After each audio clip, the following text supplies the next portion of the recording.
Hey guys, welcome back to my channel.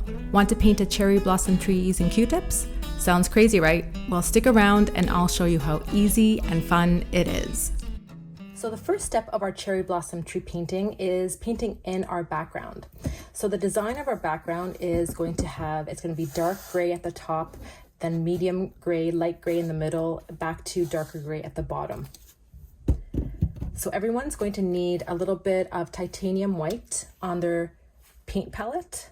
I'm just going to squeeze out some titanium white. And they'll need also a little bit of black. So you don't need quite as much black. You need a little bit more of that white compared to the black, because black is a very strong pigment and a little goes a long way. Next, you're going to pick up your large flat brush, and you're going to moisten it a bit in water, the bristles in water, and then you're going to wipe off the excess on the sides. So we don't want our paintbrush soaking wet, we just want it nice and moist. And then we're going to pick up some black with our paintbrush, and we're going to add small little dollops of black to the top of our canvas, and we're going to do the same to the bottom of our canvas. So we don't need very much, just 3 or 4 dots at the bottom and 3 at the top is great.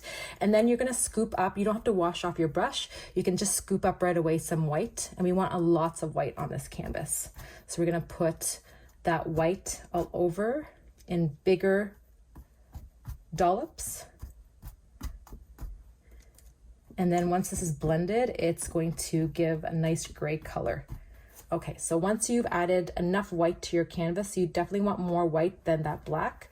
You're going to take your paintbrush without cleaning it off, and we're going to use back and forth strokes to blend that paint.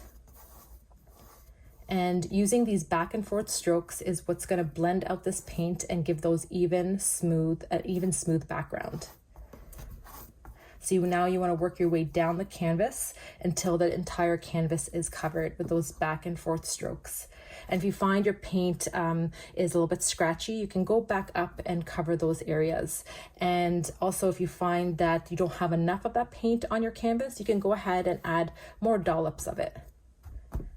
And also sometimes too, when you're working with like a thicker, heavy-bodied paint, like the ones in the tubes, you need to add a little bit more water to your brush to make them a little bit more fluid. So you can go ahead and pick up a tiny amount of water on your brush and use that to make the paint glide even easier, almost like butter. So you want to work your way down to the bottom, and then blend out that black at the bottom too. So those back and forth strokes are really important here, because that's what's going to help get that paint blended on our canvas. So another tip in blending paint on your canvas is we want to avoid having blocks of color. So here we don't want it to go from like a dark gray right to a white or a light gray. You want to have like more of a gradient. So what you can do is actually you work that line. So when there's a line like that, distinct line like that, you go over it while your paint is still wet, and you keep on working that paint with those back and forth strokes. And that's what's going to give a more even gradient. So now you can see it's already going from a dark gray to like a medium gray to a lighter gray. So that's a nice little tip to make your backgrounds have a more gentle gradient. And then you can just keep on smoothing out those brush strokes. So here you can see my brush strokes very clearly. So all I'm going to do is I'm going to go over them with these horizontal strokes with my brush to smooth them out.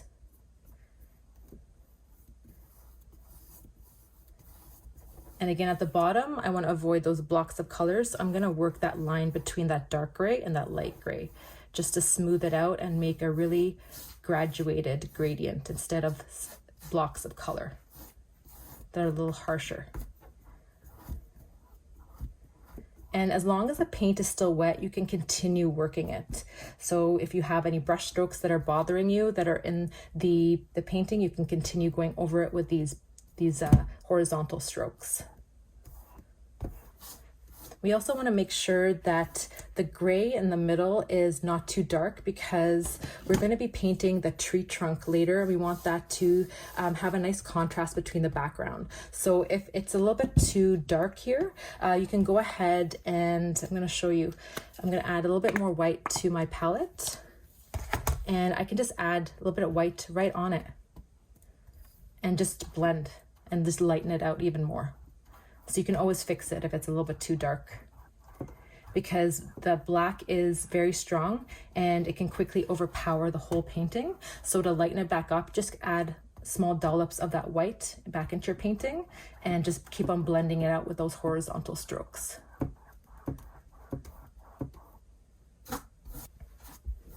Now, once you've covered your entire canvas and you're happy with your background, we're gonna leave this to dry about 5 to 7 minutes. Now, if your background is taking a little bit longer to dry, you can go ahead and use a hairdryer in this step. Maybe everyone pass around a hairdryer for the background to dry faster. And to know when your painting is dried, your background is dried, you just take your finger and tap on it and see it's a little bit well, it's very wet right here, but once it starts to dry a bit, it's going to start to get into like a tacky kind of consistency. And if some of that paint goes onto your finger, it's still wet, and we want to make sure it's dry to the touch. So just keep on tapping it in places and seeing if it's completely dried. Now, while we wait for our background to dry, I'm going to show you a really easy and fun DIY we can do to prepare ourselves for the dotting of the cherry blossoms we're going to do in a later step, which we're going to do with Q-tips. Now, I've done quite a few of Q-tip paintings, and I find they become frayed the more you use them with the paint, and I end up using multiple Q-tips for a painting, and it's kind of wasteful, and I can't really reuse them after that. Now, I was searching on YouTube and I found a really great, she's a rock painting artist, and she had a great video on creating these DIY paint dotting tools that she used for her rocks for creating these really intricate mandalas with those dots. And I thought that would be great to use also in this cherry blossom tree painting. And that way you're not going to be using too many Q-tips, not going to be creating too much waste. And then you can also reuse these. So if you just wipe off the paint at the end, then if you do other Q-tip paintings in the future, then you can actually keep this in your painting toolkit, and you can use this as a dotting tool in your paintings. Or even if you want to do rock paintings, you can use that for that as well. And also your dots will be more precise rather than, I'm going to show you this one I completed. I did one tip with the coating that I'm going to show you in a couple of seconds. And this side is the original, where you can see it's kind of fraying already. So it's not going to give us those precise dots. Now, all we have to do is grab a Q-tip, and I'm just going to grab one over here that's not done. So you just grab your Q-tip, and you're just going to take a little bit of paint on your finger. Now, if you're not comfortable doing it with your finger, you can pick up a paper towel, because sometimes you have people have sensitive skin. I do too, so I totally understand. So you can actually do this method just by picking up a paper towel and doing it the same way I'm going to show you. So you just pick up a little bit of paint on your finger, and you're just going to dab it down on the cotton swab part of the Q-tip.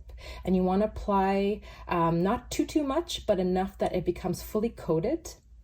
And then what you're going to do is you're going to take your index finger and thumb, and then you're just going to shape it down and get that all the cotton swabs nice and flat against the swab portion, so it's not fraying at all.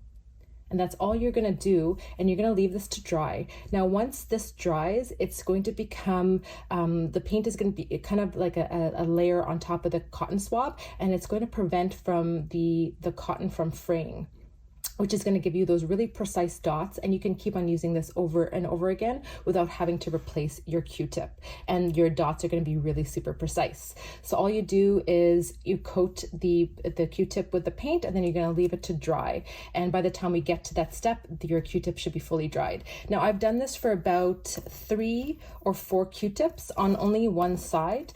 You don't need to do the other side. The other side you can leave as is, or you can do them as well. So I've done them for about 3 Q-tips, because we'll be using about 3 to 4 of them at one time to create our cherry blossom tree pattern. Since we're doing a large tree, we use multiple of the Q-tips at once. All right, now once your background is dry to the touch, we're going to move on to painting in our tree shape.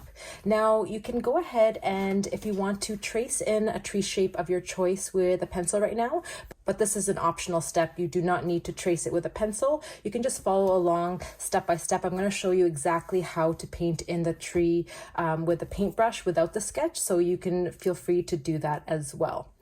So in order to paint in the tree, we're going to need some black on our palette. So if you don't have any black left, or if it's dried out, then you go ahead and add some black onto your palette right now. You don't need very much, about the same amount as we put on in the previous step. So that's good. Now, if you're using the thicker acrylics, then what I like to do, because we're going to be getting into some finer lines here, I like to thin that paint down. If you work with paint that's too thick, it gets really tricky to get those fine lines and those details. So the key to those fine lines and details in our tree branches is going to be using this paint in a thinner consistency. Now, if you're using craft paint, this is often liquid enough and thin enough, so you do not need to thin it down. But if you're using the thicker paint, just go ahead and take your jar of water and bring some water into that paint and thin it down. So you can pick it up with your paintbrush, and you basically want it to be the consistency of like a thick liquid, kind of like a gravy, if I could explain it on camera. So once your paint is thinned down to that thick gravy-like consistency, you're going to take your round brush and you're just going to pick up some paint on that brush. And the way I like to load a round brush is by spreading its bristles out in the paint on both sides so that the paint gets loaded inside as well as the outside bristles. And then I like to twirl it around, kind of like a skewer. You're twirling it in the paint so that your tip of your round brush stays really nice and pointed, because that's going to help get really precise lines later on. All right, so now once your brush is loaded with that black paint, we're gonna start off with a tree trunk. And I'm gonna show you here, the tree trunk is not straight. It's really wobbly, and the lines are kind of wavy here. So we're gonna go with that flow. So you're gonna start about an inch to the from the side and an inch above the bottom of the canvas, and you're just going to make a nice wobbly, just going with that flow. There's no right or wrong way of doing this. You're just going to make a nice wobbly line like that, and about 2 inches over you're going to be doing the same thing. You're going to just go with the flow using the tip of your brush. You don't want to apply too much heavy pressure. You don't want your bristles to spread out. You want just the tip of your brush to touch the canvas, kind of like you're writing with a pen. And you're just going to use that to create these really wobbly, wonderful lines of this tree. Just like that. Now, once your tree trunk outline is painted in, you're going to paint in the center of the tree. So all you're going to do is pick up a little bit more paint, and here you can spread your bristles out a little bit more to get more of a coverage with each paint stroke. So here I'm pressing down my bristles and just going with that flow again. And here, since the tree trunk grows up, we want to go with that wood grain, and we want to use downward and upward strokes to paint in our tree trunk. And at the bottom of a tree trunk, it's just going to be left with these streaks like that. We're not going to fill it in. It's kind of like an abstract version of our cherry blossom tree. All right, now once you've painted in the tree trunk, we're going to paint in our first level of tree branches. So I'm going to make sure I have enough paint on my paintbrush. And with these first level of paint of tree branches, they often point up towards the sun so the leaves can get all the energy from the sun. So we're going to keep that in mind, and we're just going to paint tree branches here. And also these tree branches are going to be thicker towards the trunk, and then they're going to taper out towards the end. So you're going to use more of a downward pressure with your brush at the beginning, and then you're going to taper off and make a thinner tree branch at the end, like that. And then you can do it here too. Now, if you're not comfortable using heavy downward pressure and then releasing it, because that can be sometimes tricky too, you can just paint in, like we did with our tree trunk, you can just paint in the outline of your tree branch and then paint it in after. So just know where your tree branch is going, and it often points up towards the sky and the sun. And then you're going to paint one side, and then you're going to paint the other. And always the tree trunks are always thicker towards, sorry, the tree branch is always thicker towards the trunk, and then it tapers and gets thinner to away from that trunk. So you're going to paint the other outline of it, trying to use the tip of your brush, of your round brush there, just like that. And then you can paint in the tree branch. Sometimes that's a little bit easier of a technique rather than doing it in one stroke. The earlier version I showed you is that one stroke technique. So we're gonna do our next branch. So I'm doing here about 4 main branches, and then after that, we're going to move on to the second level and third level branches. And that's basically how tree branches patterns are. They are fractal patterns, so they just kind of repeat, but in smaller versions. So here I'm gonna do my third main tree branch. So I'm just gonna do the version where I'm just going to be tracing the outline of the branch and then filling it in, because that seems to be an easier way of doing it. So you're going to just do, and also with the tree branches, they're not straight, just like our tree trunk, they are wobbly. So just let your hand go where it wants to go, and those when you're not thinking too much and you're just letting your hand move, you often get more natural lines for your tree branches. So I'm going to fill in the other side. And then I'm going to fill in the bottom of the tree branch, just like that. So I'm going to add our 4th main tree branch here, just going with that flow, letting the branches be wobbly and not perfect. In nature, things are not perfect. And it makes it much easier to paint when you realize that you don't have to get things perfectly symmetrical and straight. Okay, so those are the 4 main tree branches on our tree. Now we're going to add our second level tree branches. So basically the second level tree branches are going to be much like the first. They're going to be thicker towards where they attach to the main branch, and then they're going to taper out when they get to the end. So you can add them anywhere. And also to note too that the intersection point between both branches kind of form the letter V. So these branches are going to point up towards the sun, and they're going to be a little bit thicker at the bottom and then thinner as you move up.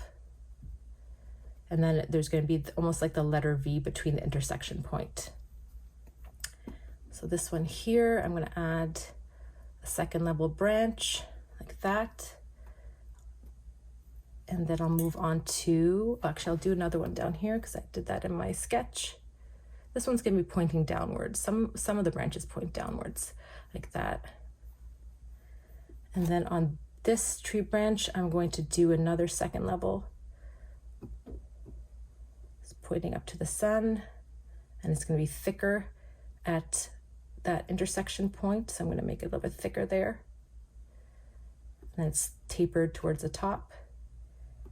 And then I'm going to move on to this branch over here. So here I'm going to make another one, second level branch, pointing up. And then I'm going to make it thicker towards the trunk using these nice flowy, wobbly lines. You can definitely follow along with the exact pattern I'm doing, or you can just be free and loose here and just go with that flow, knowing that each branch is basically a copy of the branch before it, and just letting your hand go with the flow and getting those nice wavy branches and keeping them nice and thicker towards the main branch and then tapered towards the end.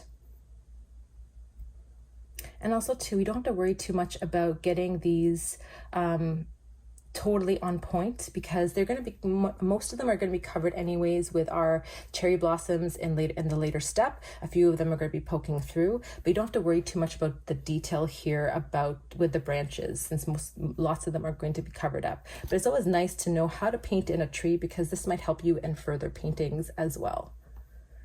So I'm still working on my second level branches. This one has quite a bit of them. But again, it's up to you how many you make. There, that.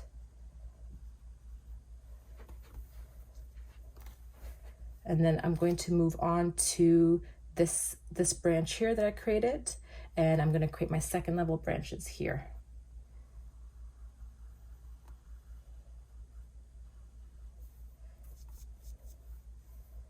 And one more. Okay. So now that we've done our second level branches, we can move on to third level. So you can go as much detail as you want to. You can go second, third, fourth, fifth level and create really tiny branches. But I'm going to go about three levels down. That's enough detail for me for this tree. So to create those third level branches, you're just going to go from those second ones we created in the last step and create even smaller versions of the same branch. So thicker towards the intersection point, and they form that letter V, and they mainly point up towards the sun. So to keep those three things in mind. And they're wobbly too. They're not straight. They're nice and wobbly. And it helps here not to think too much and just go with that flow. You cannot do it wrong.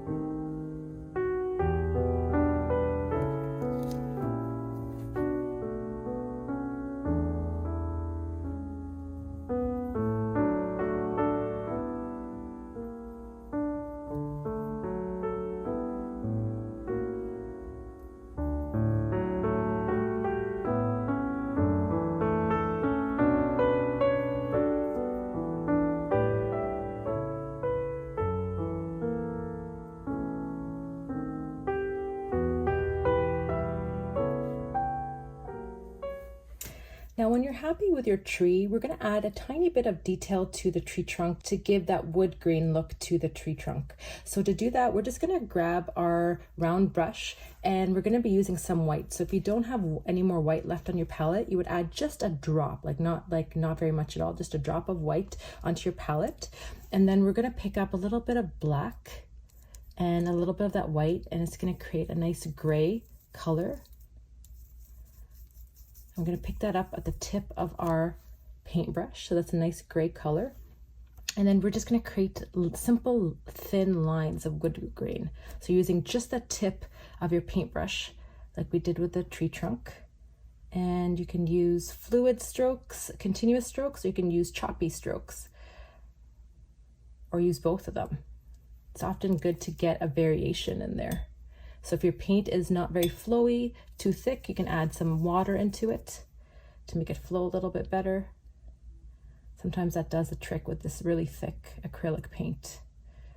So we just want to, again, just create some lines of wood grain in there. We can go up to some of these tree trunks as well, because some of them are going to be seen even when the cherry blossoms are on, because the cherry blossoms will come to about that point there and some of that branch will show through. So you can add some of that wood grain halfway up of those main tree branches. Some can be thick, some can be thin lines, thick lines, it's all good. Once you're finished adding your details to your tree, we're going to wait for the whole tree to dry before moving on to the next step. So you can pause the video here and give it another couple of minutes and then just test with your finger to make sure that there are no wet and tacky parts of your tree. All right, now that your tree is completely dry, we can move on to the most fun part, or I like to think of it as the most fun part of this painting, which is creating our beautiful cherry blossoms with our Q-tip method. Now this is a really fun and relaxing method, so you can sit back and relax and enjoy this part. I find I kind of get lost in this Q-tip method part, which is why I find it the most relaxing and fun part of the painting.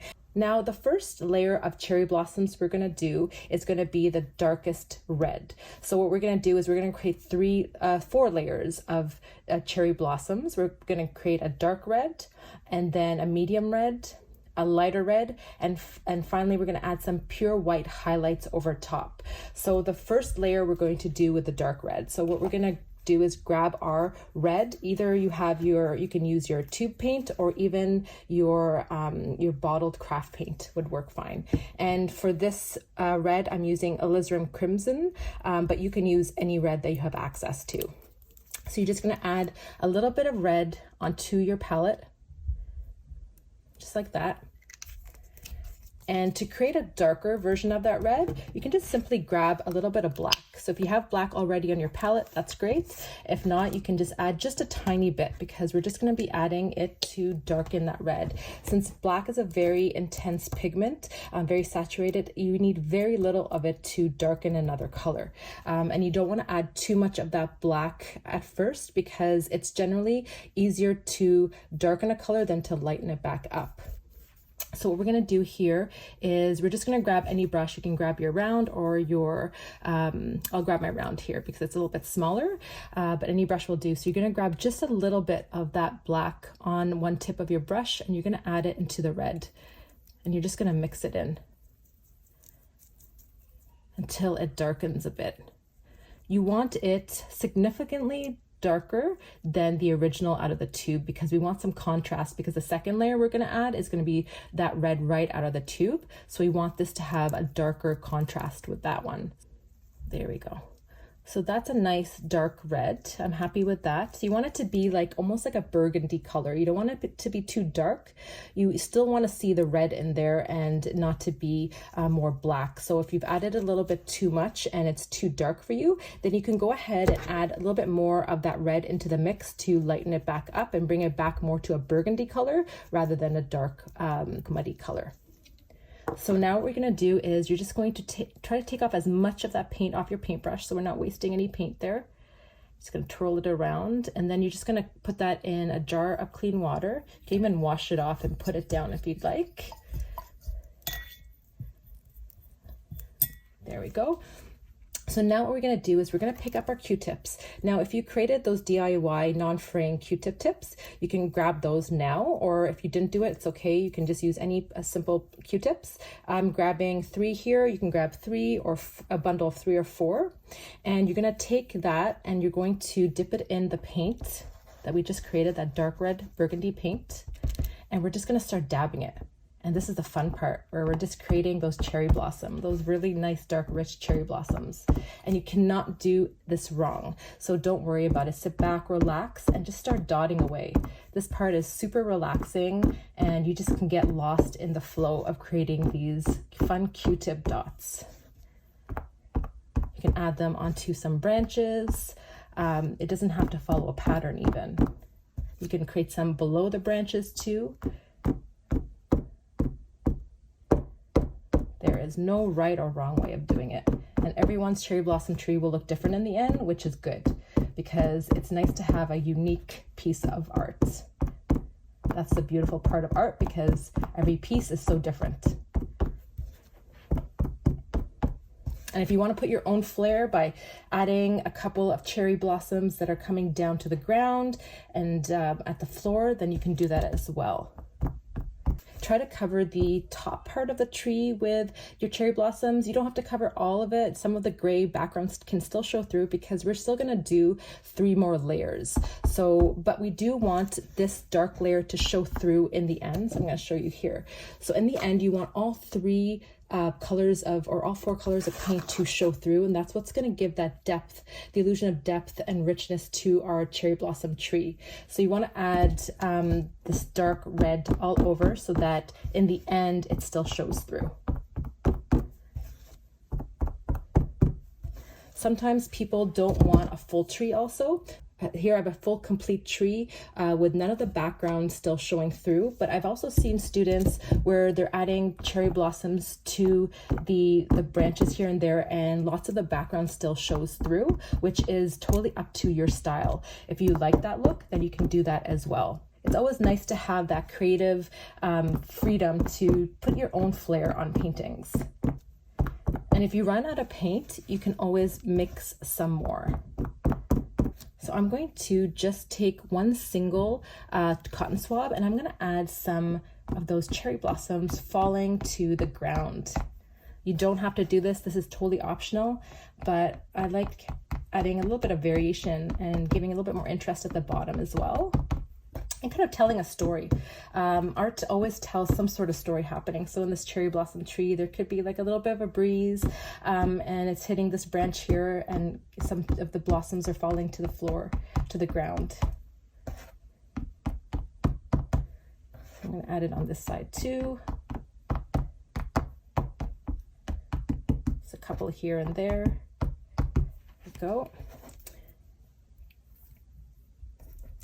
Also, when you're done with this color, you want to take your paper towel and just wipe it off. If you've done your Q-tips with the that non-fraying method, you just want to wipe it off the excess so it doesn't ruin the shape that you've created. If you haven't done that DIY Q-tip, then you don't have to wipe it off. You can just leave it as is. All right, now once you're happy with this dark red layer, we're going to wait for it to dry. So you can pause the video here and just wait for this layer of paint to dry. And then we're gonna move on to adding our second layer of cherry blossoms. So now we're gonna move on to creating our second layer of cherry blossoms. And for that, we're just gonna use the red that you used in the earlier step right out of the tube. We're not gonna mix it with anything. So I'm gonna use my alizarin crimson as my red here. We're just gonna squeeze out just a little bit, like that. And then we're going to pick up our Q-tips and we're going to repeat that step, and we're going to layer this red right on top of the darker cherry blossoms we created in the first step. Now we want to make sure that, as I mentioned before, we want all of the layers to show through in the end. So we don't want to completely cover up all of those darker cherry blossoms. We want some of those still to show through, but you can definitely layer on top. So you're going to do this until you're happy with the amount of red that you've added, or red cherry blossoms you've added in this step.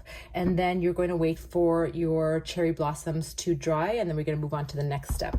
So everyone might do it at different paces, which is totally fine. So it was a nice chance to sit back and grab a sip and chat with each other while you wait for your paintings to dry.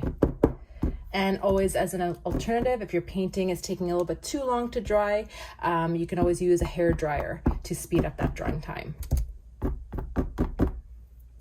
An interesting fact about cherry blossoms is that they're the national flower of Japan, and they're also known as sakura there. And in Japan, there is actually a centuries-old custom which is known as hanami, which means flower viewing. And in the early scriptures, it actually hints that it started with the emperors of ancient Japan, which I always thought was fascinating. And one day I do want to go to Japan and see the cherry blossom festival. To me, that custom hanami is kind of like, you know, that saying, stop and smell the roses. Well, this is, in the cherry blossom terms, is stop and watch the cherry blossoms, which I think is beautiful.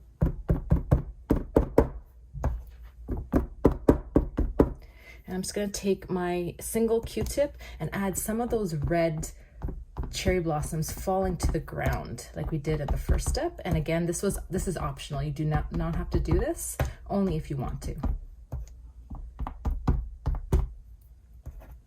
Add some on this side too. So basically adding the different layers of red to our tree is going to give our tree a beautiful dimension and depth to the cherry blossoms. That's the key in acrylic painting, is working in layers. When you work in layers, it just adds just this beauty that you can't get with just a single layer of paint. The hardest part I find when doing these paintings is actually waiting for the layer to dry, because when you want to paint, you don't want to wait. You want to just kind of continue into that flow.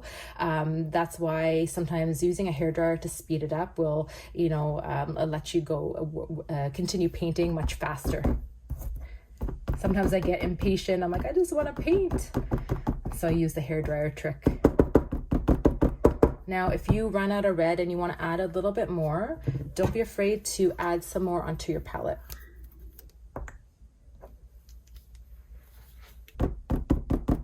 So here on my tree, I've purposely left some of it with the background showing through. Some of it might show through in the end. I'm not quite sure what's going to happen right now. I'm just kind of going with that flow. But with yours too, it can evolve as you go. So you don't have to plan too much. You just kind of go with each layer and just see where that layer takes you.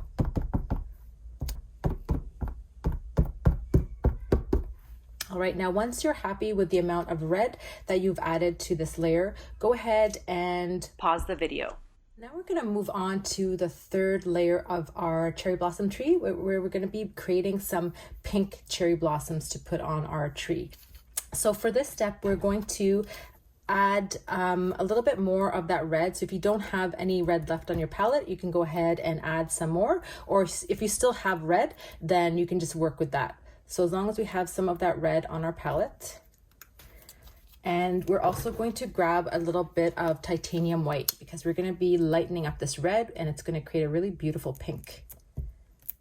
So just equal amounts of the white to the red, and then you can take any of your brushes and you can start mixing that white into the red.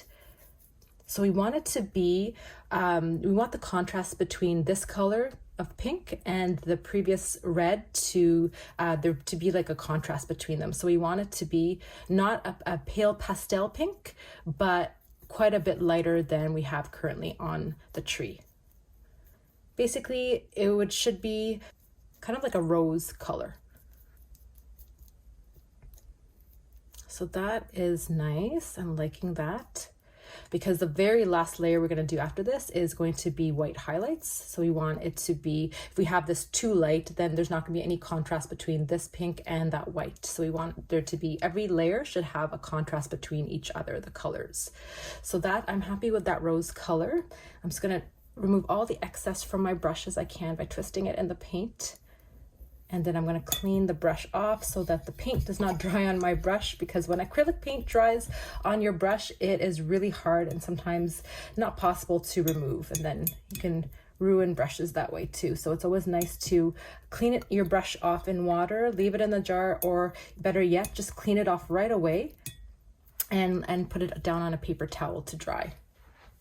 All right, so now we're going to grab our Q-tips and we're going to repeat the same step as before, now with that beautiful pink. So we're not planning too much where we want those flowers to go. We're just kind of going with that flow. And even if that paint below is a little bit tacky and it's mixing a bit, that is totally fine. It's actually going to create some more variation in your colors, which is always a good thing.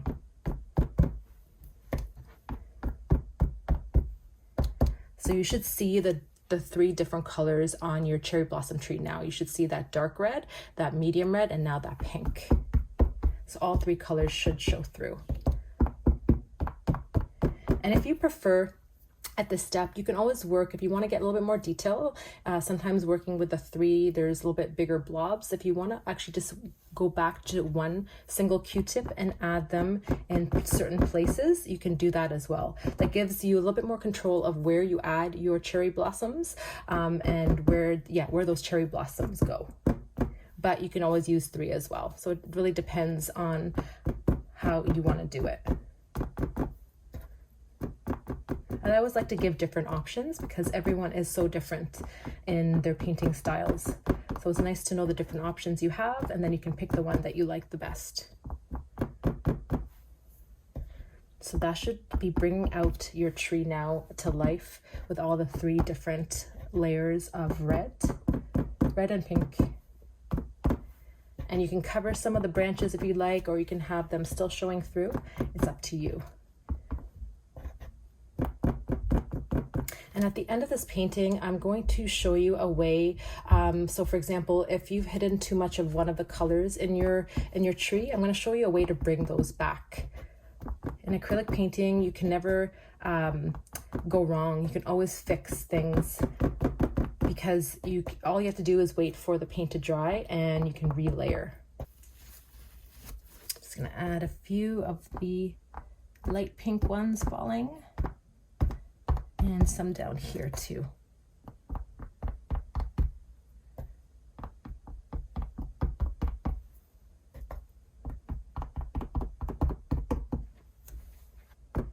Now, once you're happy with the amount that you've added for this layer, you can go ahead, sit back, relax, and wait for everyone to finish. And then we're going to move on to our final layer, which is adding our pure white highlights to our cherry blossom tree. So once this pink layer is fairly dry, it doesn't have to be perfectly dry, it could still be a little bit tacky, we can go and do an optional step here, which is bring back some of those branches in your cherry blossom tree. This is an optional step. If you like the amount of branches that are still showing through, you can skip ahead to the next step. You don't have to do this step. So if you do want to bring back some of those branches and they're getting a little bit hidden with the layers of cherry blossoms you've added, we're just going to add a little bit of black onto our canvas. If you don't on our palette, if you don't already have some, you need very little amount, like a pea-size amount, like that. And then we're going to pick up our round brush, we're going to wet it in water, and we're going to make it really thin like we did when we were painting in our tree. We want it to be nice and fluid, like a thick gravy. And once it's like a thick gravy, you're just going to make sure you twirl the brush in your paint so the brush comes to a nice point. And then you can go through and bring back some of those branches, those black branches, into your tree. Wherever they're hidden too much and you want to bring them back, just go ahead and paint them back in. So I like to add them sometimes at the end, just so you can see that there's branches there holding up those flowers. You just want to use really light pressure on your brush. Again, just using the very end tip, like almost like you're using a pen. That's going to give you those really fine detailed branches. So once you're happy with the amount of branches you've brought back, we want to let that black dry for sure, because when we add our final layer of the white, we don't want that white and that black to mix, because it's going to create a little bit of a gray color in our cherry blossoms. So we're going to wait for that black completely to dry, and then we'll come back to the final step of our painting, which is adding in our final highlights on top of our cherry blossom tree. So you can go ahead and pause the video here and wait for everyone's painting to completely dry. All right, we're at our final step of this cherry blossom tree painting, which is going to be adding in final white highlights on our cherry blossoms. So I've already started here to show you what it looks like compared to what we have on the canvas right now. So it's really going to bring that cherry blossom tree to life. So all we're going to need on our palette is just a little bit of titanium white, or any white you have. So if you have any white right now that's still wet and workable, then you can use that. And if not, you can go ahead and add just a little bit of white. We don't need very much here, just a drop, and then you can always add more as you go. And then you're going to pick up here in this step. I like to work with a single Q-tip because it gives me a little bit more precision on where I want to put those white highlights. Some people like to add just a few all over. Some people like to add a little bit more. So using one Q-tip gives you a little bit more control here with those final white highlights. So pick up your Q-tip and you're just going to dab it in our white paint, and you're just going to add those final white highlights anywhere you want on your tree. So here I'm just going to be adding them all over my tree, and then taking a step back every so often to see if I am happy with where the tree is looking, what the tree is looking like, or if I find like I need to add a little bit more. So just take a couple of seconds every now and then, just take a step back, look at your painting, and seeing where it's at and seeing what needs to be done, or if you're happy with it, you can just stop there. Sometimes I know the hardest part in a painting is knowing when you're done your painting. It's hard to tell sometimes, and And one trick with that is actually just leaving the room for a couple of minutes and just not looking at the painting, and then coming back with fresh eyes. Because sometimes when you're staring at a painting too long, it's hard to know when it's done or not. So just take a couple of minutes, take maybe even a sip of your drink, chat with some friends, and then just turn back around, take a look at your painting, and you should get a better understanding of if you think it's done or not, or needs more layers.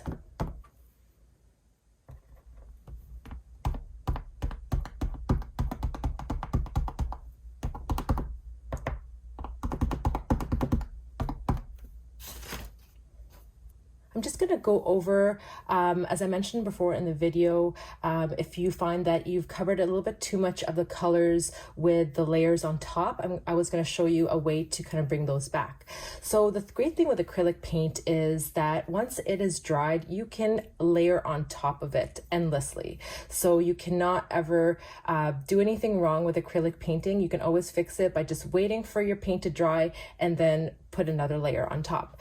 So for example, here I'm noticing in this tree that I've covered a little bit too much of the red and the pinks below it, and I have a little bit too much white going on there. So don't be afraid to grab your paint colors, and so you just add a little bit of red to your palette